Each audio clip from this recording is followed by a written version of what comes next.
अस्सलाम वालेकुम। हमारा आज का टॉपिक है क्रॉस प्रोडक्ट। और ये थॉमस कैलकुलस का चैप्टर जो 12 है उसकी फोर्थ एक्सरसाइज है 12.4।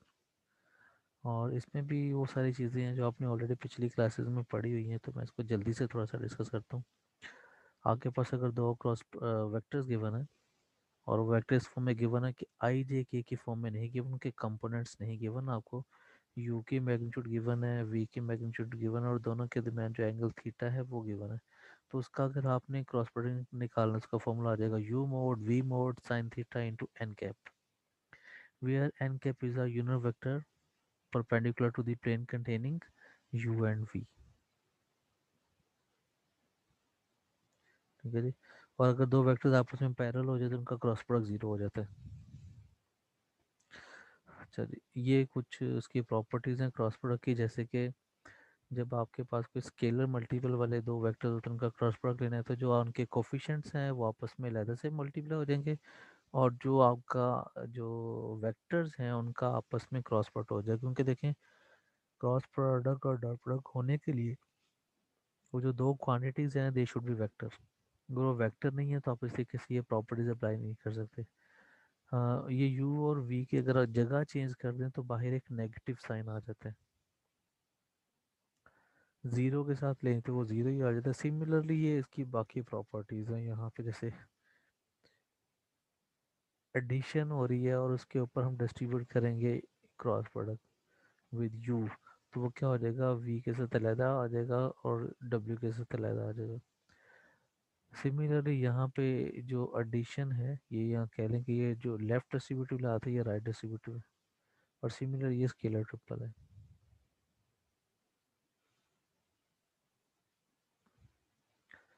हाँ, यहाँ पे जैसे कि अगर आपके पास दो वेक्टर्स हैं, उन वेक्टर्स के अकॉर्डिंग आप ना पैरेललोग्राम बना सकते हैं।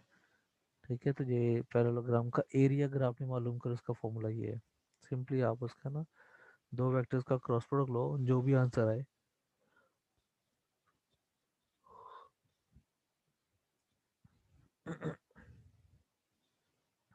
तो इस तरीके से जो है इसका जो भी आंसर आएगा उसकी एंड पे आप ना मैग्नीट्यूड ले लेंगे तो आपके पास ना एरिया आ जाएगा।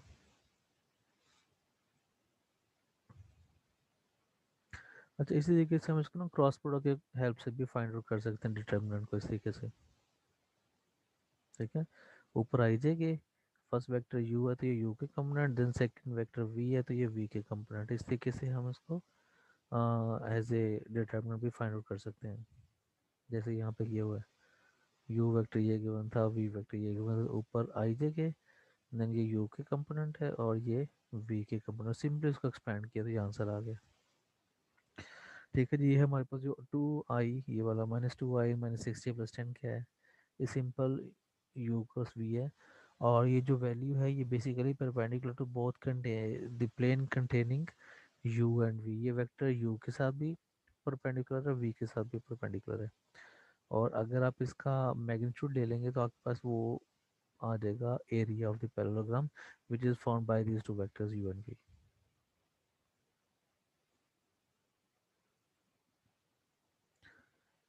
ये एग्जांपल ज़रा खुद देख लेना, इजी सी है, ये भी सिंपल सी है।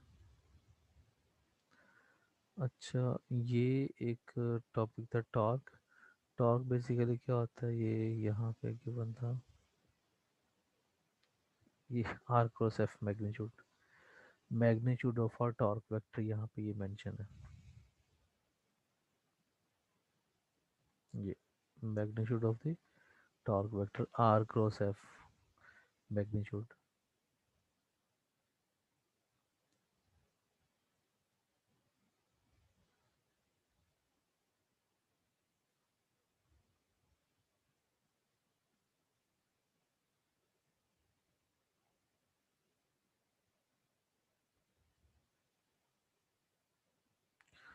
चलिए आगे चलते हैं।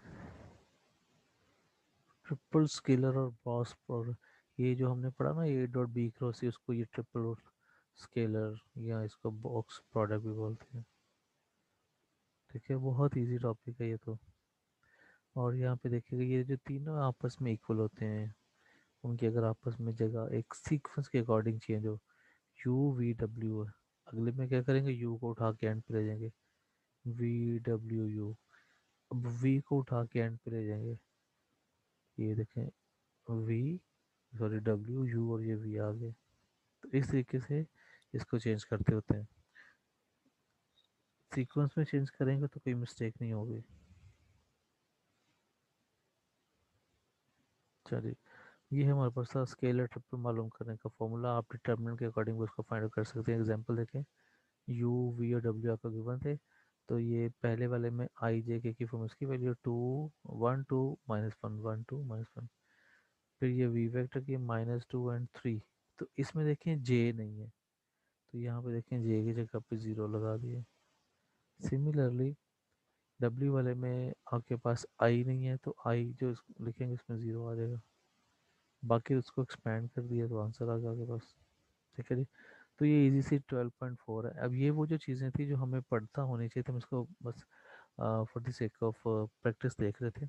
असल में ये जो इम्पोर्टेंट एक्सरसाइज है, lines and planes in space, ये बहुत इंपॉर्टेंट चीज़ें हैं, पेपर में अक्सर इसमें से चीज़ें पूछी जाती हैं। ठीक है। ये हमारे पास है लाइन की equation in parametric form, a vector equation for a line L through point this and parallel to v. जैसे कि ये देखें, ये वी है, इसके पैरेलल, और ये जो पॉइंट है लाइक पी नोड उसमें से गुजरती है, ये जो एरो साइन बना हुआ है, ये ऐसी लाइन है जिस पॉइंट पी में से गुजर रही है, but it is parallel to vector v. तो उसका फॉर्मूला हमारे पास ये आ जाएगा, r naught plus t v. T है हमारे पास पैरामीटर, उसकी वैल्यूज ये भी हो सकती हैं, अदरवाइज आप इसको सेट कर लेते होते हैं। और आर नॉट आपका स्टार्टिंग पॉइंट है, और वी वो जो वेक्टर है जिसके अकॉर्डिंग आप पैरेलल हैं। ठीक है। अच्छा जी, इसी में अगर हम यहाँ पे ना आर नोट की वैल्यू लगा दें, टी और उसके बाद वी की वैल्यू लगा दें, उसको सिंप्लीफाई करें, तो हमारे पास ना इस फॉर्म में आ जाएगा। ये आर नोट की जगह पे तो x naught y naught z naught ही आना ना, x naught i plus y naught j plus z naught के। बाकी जो रह जाएगा ये टी इंटू वी। टी क्योंकि कांस्टेंट है वैसे ही रहेगा, पैरामीटर है, और जो वी है उसकी वैल्यू लगा देंगे। उसके अकॉर्डिंग आप जब लेफ्ट और राइट साइड को कंपेयर करेंगे तो आपके पास देखें इस तरीके से आ जाएगा, x note T V one यहाँ से, फिर x2 और फिर x3, ये यहाँ से निकलेंगे। तो ये आपके पास आ जाएगा उसकी पैरामीट्रिक फॉर्म, ये भी सारी वही लिखी हुई है। देखिए एग्जांपल 1, आपने इससे उसकी पैरामीट्रिक फॉर्म बनानी है, pass through the point this. अब पैरामीट्रिक फॉर्म बनाने के लिए आपके पास ये फॉर्मूला है एक्स नोट, ये जो वैल्यूज हैं x naught y naught z naught, तो एक्स नोट -2 आ जाएगा, और साथ में ये टी वी वन का हमारे पास आई थिंक तो अभी फॉर्मूला नहीं है। मैं भी बताता हूँ आपको, ये find the parametric equation for the line through the point this. तो इसमें आपने सिंपली वैल्यूज लगा देनी है।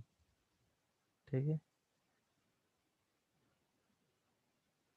इसमें जब वैल्यूज लगाओगे तो आपके पास ये जो है ना एक्स नोट, तो यहाँ पे जगह ये एक्स नोट है, टी वी वन है, तो वी वन कहाँ से आएगा, वो ये आएगा, ये 2।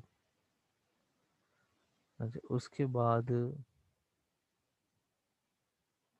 आगे जब चलते हैं तो ये 0 है, फिर 4 है, तो 4 प्लस ये वाला टी वी थ्री है, 4 प्लस टी, और V3 की वैल्यू यहाँ पे -2 थी, तो ये उसे मल्टीप्लाई करके तो 4 -2t हो गया। ठीक है, इस तरीके से आप पैरामीट्रिक इक्वेशन फाइंड आउट कर सकते हैं। चलिए, ये थोड़ा सा जो सवाल था इसमें डिफरेंस में आपने पहले पी क्यू एक पूरी लेंथ फाइंड आउट कर ली, और फिर उसके बाद जो है ना उसकी बाकी कैलकुलेशन की है, क्या करना था आपने, फाइंड द पैरामीट्रिक इक्वेशन। ये जो पी क्यू आ गया, ठीक है, इसके बाद इसके जो कंपोनेंट्स होंगे ये वाले, ये वही वाले कंपोनेंट्स होंगे जो हमारे पास यहाँ पे वीक होते हैं नॉर्मल। अब इन दोनों में से कोई एक पॉइंट लें और ये पी क्यू इस्तेमाल करें। जैसे यहाँ पे ये एक पॉइंट था और ये पूरा वेक्टर गिवन था, आप भी बिल्कुल ऐसे करें कि एक पॉइंट लें और कोई वेक्टर यहाँ से लेके उसको इस फॉर्मूले में लगा के का वैल्यू फाइंड कर लें जो आपकी रिक्वायर्ड है पैरामीट्रिक इक्वेशन।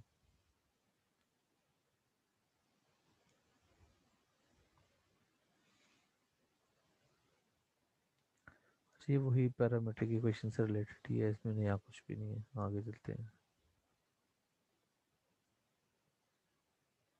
नहीं, अच्छा जी, ये है example 3। Parameterise the line segment join the point this and this. दो पॉइंट की उसकी पैरामीट्रिक इक्वेशन निकालनी है। तो जैसे यहाँ पे x naught y naught z naught, दूसरा हमारे पास टी और वी होना चाहिए था ना। तो टी तो एज इट इज़ टी ही रह जाएगा। वी के लिए क्या करेंगे, इस पी और क्यू को आपस में ज्वाइन करके फिर ये बना लेंगे। ये जो अभी लाइक पैरामीट्रिक फॉर्म है, ये x naught y naught z naught, ये आ जाएगा एक्स नॉट, ये टू जो है वाई नॉट, और ये -3 जेड नॉट है।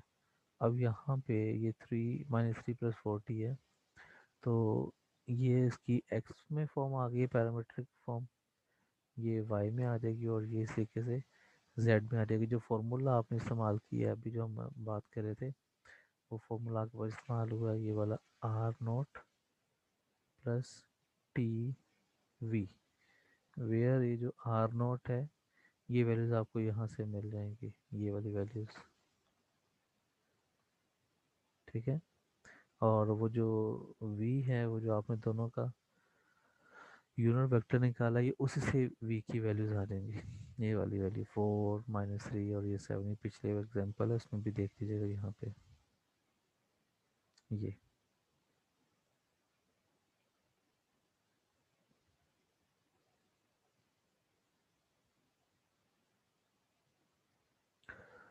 अच्छा जी, इसके बाद इन्होंने क्या किया है, ये था।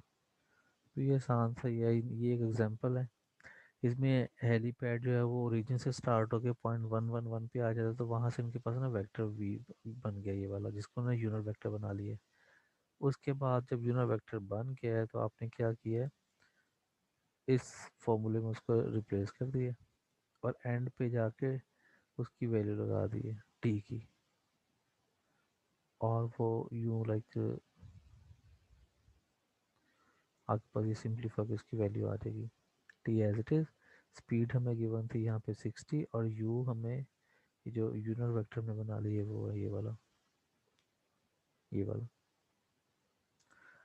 ठीक है जी, तो यहाँ तक ये काम हो गया। बाकी कितना रह गया है,